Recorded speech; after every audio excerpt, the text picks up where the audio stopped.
Good morning, everyone. We're going to do this. This is an iconic setting on Island Road in Essex. It looks as if somebody set this up, but I think it's pretty natural. It's a beautiful place. Okay, so we'll sketch it out. Find the horizon line there. It's just below the center of our page, so that we have a little more sky, but we have trees to put in there and so forth. So we have this setting of rocks.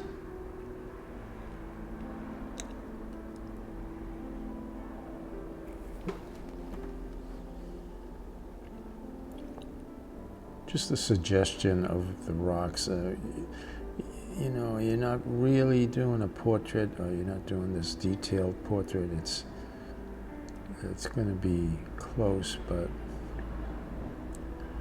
the rocks are very important. The setting here is beautiful, so the rocks will be very important. Okay, and we have this odd tree. The tree is sort of leaning to the right here.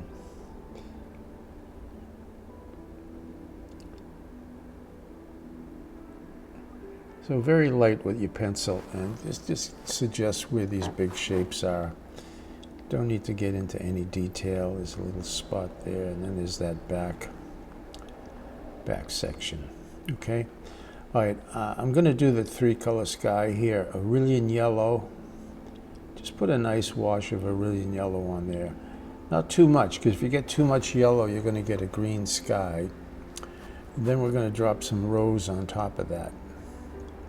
Okay, when you drop the rose, notice I'm not pressing really that hard.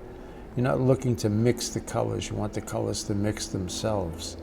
Okay, that's how you get the excitement. And then we're going with cobalt blue on top of that. So you get this beautiful blue-gray sky, which is very natural looking. Very light touch here. You know, notice I'm not adding any more pigment. Just let it come down. We'll let that come down, and now I'm doing the grass, Aurelian yellow, and I'm using cobalt blue teal here. It's a nice bright green. If it's too bright, if it's too acidy green looking, add some raw sienna to it, and you'll get a nice natural looking grass. We want it to be very bright. It's a very flat, bright sky. And then on the bottom here, we're going to add, I'm starting with raw sienna right at the base of those rocks. Okay, some raw sienna. I think I mixed some Aurelian yellow in there, but the same thing, I'm adding some raw sienna here, and then just some cobalt blue teal mixed with Aurelian yellow. Leave some spaces. See the spaces there? That gives the pigment a chance to run down and give you a nice grassy look to it. You know, you get that nice. All right, the background, it looks dark, but it's a lot of cobalt blue in that. So I mixed. I actually used ultramarine with quinceaña, but then I charged it with a lot of cobalt blue and just a touch of raw sienna to give it a greenish look. I'm sorry it looks really dark in there in the grass, but it's very green. Dry brush it. Use a dry brush and push the top of it up. If you want to add a little tiny bit of yellow to your brush, you'll get a warmer look at the top of those trees. Just scumble along there. Use your very natural looking trees. Okay?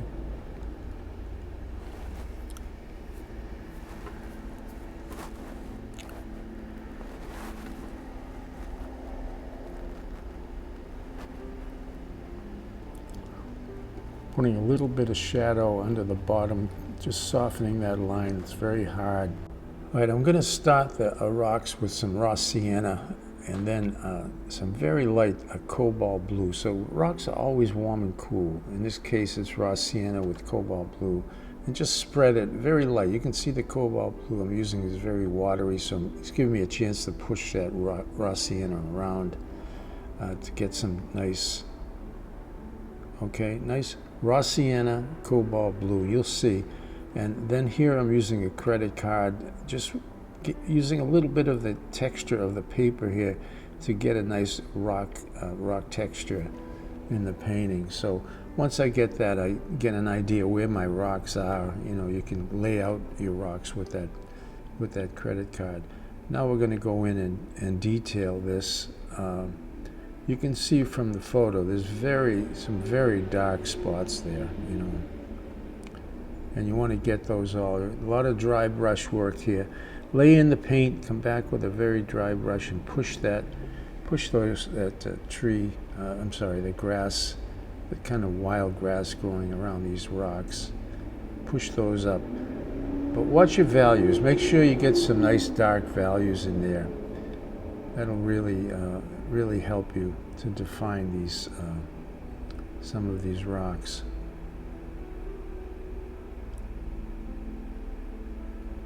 All right, I'm spending a lot of time, more than I usually do on a rock setting like this, but these rocks are so important in this painting.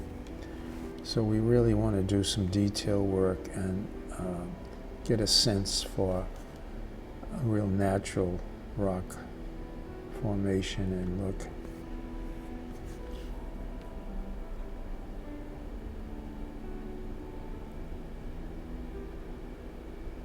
Let's study out the photo, give you some inspiration on how to handle these rocks, the cracks and crevices, and you know.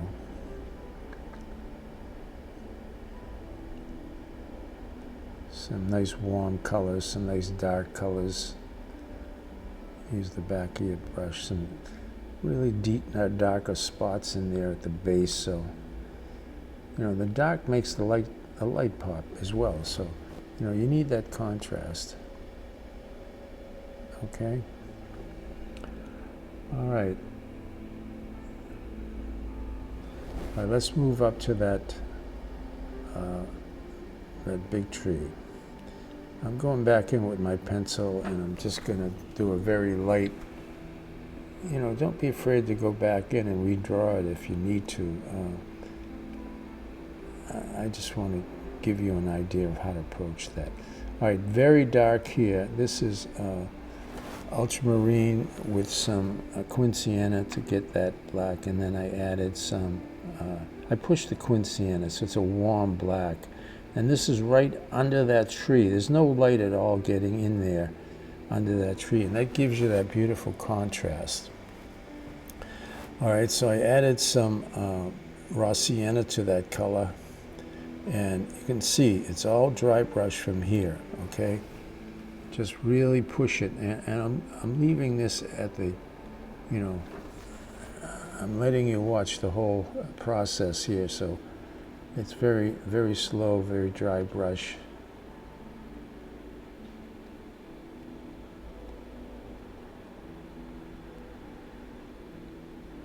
And you can see the color is getting a little bit lighter as I get up into the light. Little touch of Iranian yellow here and there. Little touch of cobalt blue teal, getting some richer greens in there. Not a lot, but that's the beauty of a big tree like this. You know, when you have a big mass of green, is to get some variety in your greens. You know, use some different blues and maybe different yellows. Yellows, I mean, you know, Iranian yellow, and then maybe some raw sienna, some quinsienna. You know, they're all yellows that you can use in this. This is a very dark. I'm sorry the video looks much darker than it really is. It's a beautiful green, so it's a nice dark green. So I'm just kind of giving myself an outline on that tree, and then I'm going into it. Leave plenty of sky holes in this tree, you know, that really, otherwise you're going to have a big mass of dark. So leave plenty of holes. Take your time, reshape that, you know, really do a nice job of shaping that tree. And so you get the darks, and then you go over it. You can see that raw sienna in there. Some of the branches have much more light on them than others. Just pushing that. I'm leaving the details here, so I'm letting you watch the whole thing. You know, I can skip over a lot of this because it's just pushing paint around, but I want you to see it. You know, I want you to get a feel for that. All right, you can see I added some cobalt blue teal there to get that bright green. You know, the greens, and you can see I'm bringing a little bit up into the tree.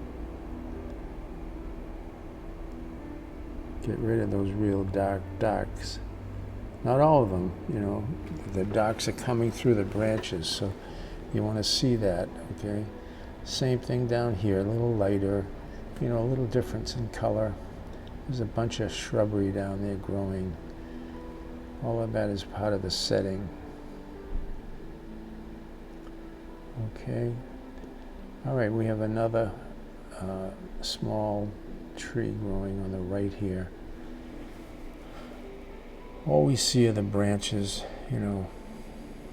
There's some little bit of shrubbery on this tree. You get that in there. Get the branches in.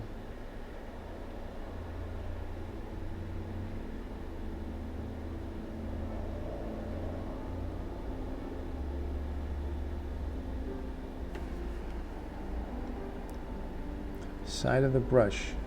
You really want to master that technique. It's wonderful for doing trees, you know, get a brush. And this is an old brush, you know, the tip is worn out on it. It's hard to use as do any fine work, so I save it and use it as something like this for you know, for scumbling. All right, thank you so much for watching, and I will see you again very soon.